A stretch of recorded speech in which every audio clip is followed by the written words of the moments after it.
Chasing the stars, we'll stride into the dawn. Never back down till the battle is won.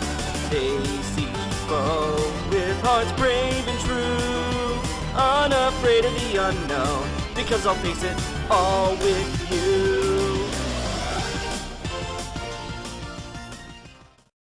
Hello, I'm the Reviewer. You review it, I review you. This is my partner, Mr. It.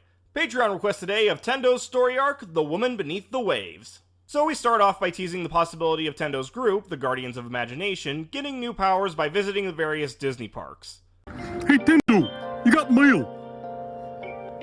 Mail? Who gets mail anymore? Well, let's see what's inside.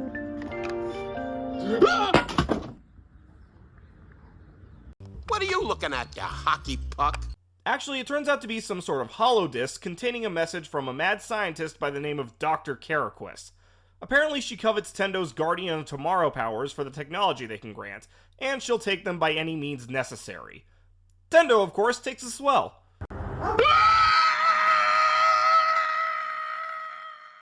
Okay, let's get into this. Aw, come on, Tendo, you're a Spider-Man fan, do this right! Alright, let's do this one last time. It was years ago, when I was just a pup. Okay, two things.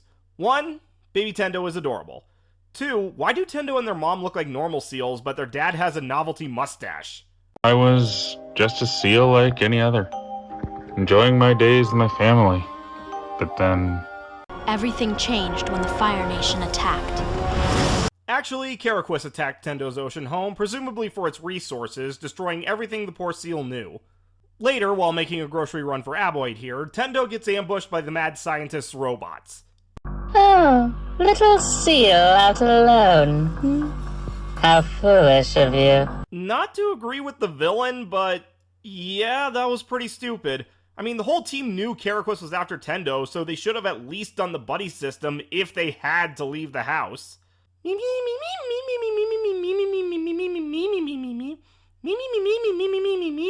So, unsurprisingly, Tendo gets taken. Caraquis brings them to her underwater lair with plans to extract their power. Naturally, Tendo wonders why Caraquis wants it so badly. Do you know what this is? I believe that's what the locals call a necklace. This is a special kind of crystal created in the ocean bedrock when electric charge in the ocean solidifies after hundreds of years. As the one who discovered it, I naturally got the right to name it, and thus, the wondrous mineral, Caraquisium. What, was Narcissite taken? So apparently this stuff is crystallized electricity, and Caraquis has been scouring the ocean floor for it to power her technology. Thus, she wants Tendo's power to speed along her mining operation. Boy, is she gonna feel stupid when she realizes there's caverns full of the stuff in the Unova region. Meanwhile, Tendo's friends are trying to figure out how to find them when Cadaver comes up with quite the idea. Jungle Cruise. The way things move around the world. Yeah, it goes through Africa, Brazil, and India, right? To me, that sounds like teleportation. Does it?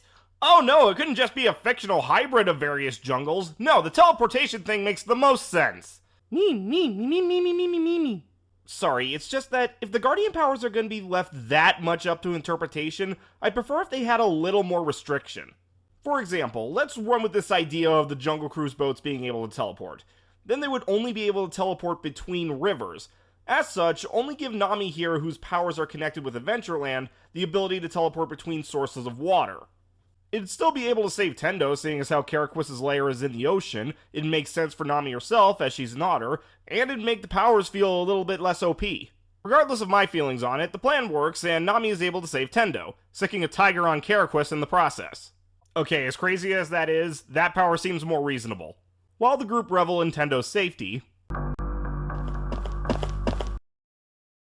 I never thought I'd use this clip in this kind of literal context, but... Tiger fucker! But despite everything, both Caraquis and Tendo are raring to go to war. This leads into a musical number based on Knowing What I Know Now from Wish. And I find this number fascinating for a few reasons.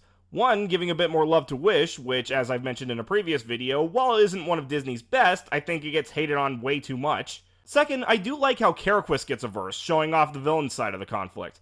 As a result, it kind of gives off the same energy as Ready As I'll Ever Be from Tangled the series. Though I will admit the audio mixing could use some work. The music is way too quiet and gets drowned out by the singing. So the Guardians decide to make their stand at California Adventure. Really? With all these civilians? I mean, I know we like to joke about how it's not as popular a park, but there's still people here. Actually, this might be a better plan than I think, as Karaquis is stopped by the greatest force known to man. Disney security! And you have not lived until you've been stopped by a freaking man wearing a badge in the shape of a mouse. Anyway, after Karaquis finally makes her way into the park... Alright, Doc. You're still set on this, aren't you? Indeed. Your power will be a very useful asset to me, Tendo. I know I shouldn't really be harping on this, but come on. If a parade of robots was marching down Buena Vista Street, you know there would be a crowd watching from the sidewalks. It is a creature of my conquered domain. It should be mine by right. Do you have any right over the ocean? What, did you pull President Ba and declare your lair a micronation? Anyway, this results in an actually pretty fun battle sequence. Too bad all these guests around are surprisingly uninterested. Me... Last time I'll bring this up in one of Tendo's videos, I swear. Interestingly, as I guess she underestimated the Guardian's strength, Karaquis decides to concede defeat. For the time being, at least. No. Drinks on me this time! Let's celebrate by getting plastered! Oh, so that's why you picked California Adventure. It's the park with alcohol. Me. Meanwhile, Karaquis returns to her own team of her 2 robots and... shockingly loving girlfriend. Seriously, Jenny here is too sweet a bean to be with Karaquis, and that concerns me. But this scene is to make it clear that this will not be the last Tendo and the Guardians of Imagination see of Dr. Salem Karaquis. And that was the Woman Beneath the Waves arc, and it's pretty good. While I don't think it gave any more character to the Guardians, even Tendo learned the Face My Fears moral in their previous arc, it did make one hell of an introduction to the show's reoccurring villain. And really showed off what a stone-cold bitch she is. Good thing we'll never have to deal with her. I'm the reviewer. You review it, I review you.